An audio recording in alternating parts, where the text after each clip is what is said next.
Hello and welcome to the video. In this video I will show whirlpooling in the Grainfather with both the original filter and also the RoboBrew/Brewzilla false bottom. As I am sure many of you already know, I am an advocate of the Whirlpool.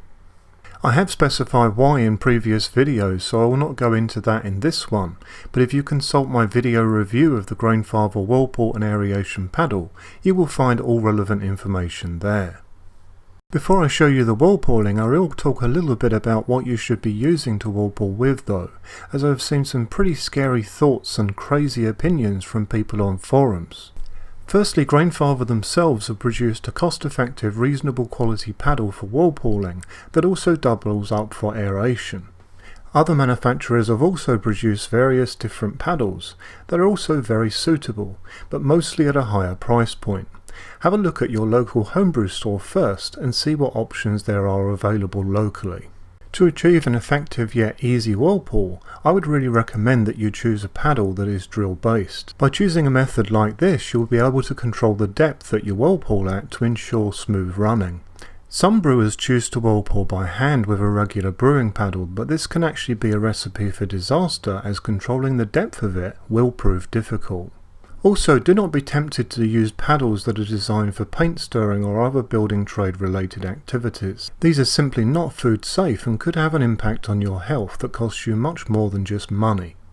Paddles should be either stainless steel or boil-proof plastic. Again, I feel I must emphasize that you need to ensure they are food safe. Lastly, in terms of the false bottom used, please consult this video guide also on this channel for full details. The best way to ensure that everything will go fine come brew day with your whirlpool is to practice and understand the limits by whirlpooling in water first. Naturally this changes depending on batch size, so I will demonstrate with 15 litres and 25, but you should also try this yourself for common batch sizes you use with your own drill and paddle. The reason I suggest your own drill is because not all drills have the same power output and control. I should also point out that my Grainfather filter is fixed to the body using a stainless steel hose clamp. This fixes the weakest point of this filter's design and makes it very effective when whirlpooling. Here is a closer look at how I've done that.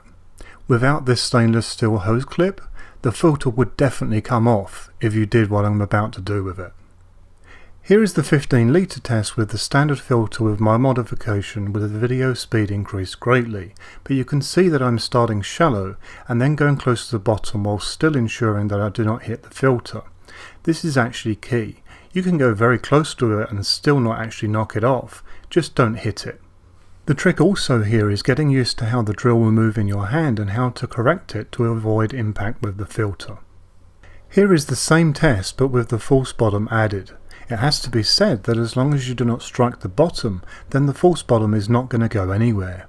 This part of the footage now is increased in speed even further to save further time. As you can see here, even when using a faster drill speed than I would usually use, it's not moving at all. And now the 25 litre testing. Again, I'm applying the same techniques with these two tests as the previous two. It is arguable if you need to go anywhere near the bottom to perform a successful whirlpool. I tend to actually keep my paddle at a higher height when brewing personally to avoid trouble, but you can see here once again that its really only risk is the impact with the filter.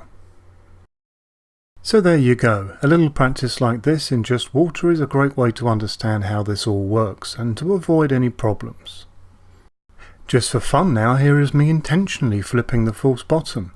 I suggest you also figure out how to do this so that you can avoid it during a real brew. So there you have it, this now brings this guide to a close. The whole point of this guide was to empower the brewer to avoid issues while whirlpooling. I do hope this video proved to be useful, interesting and enjoyable for you. Please let me know either way. So if you did like this video, then please do like it on YouTube. This really helps me out and allows the videos to be seen by a wider audience on YouTube. I have always got a lot of new videos planned for the future, so if you are interested in seeing my new content, then please subscribe for future content. If you have any questions on anything that I have covered in this video or any other video, then please do not hesitate to get in touch with me via YouTube or Facebook.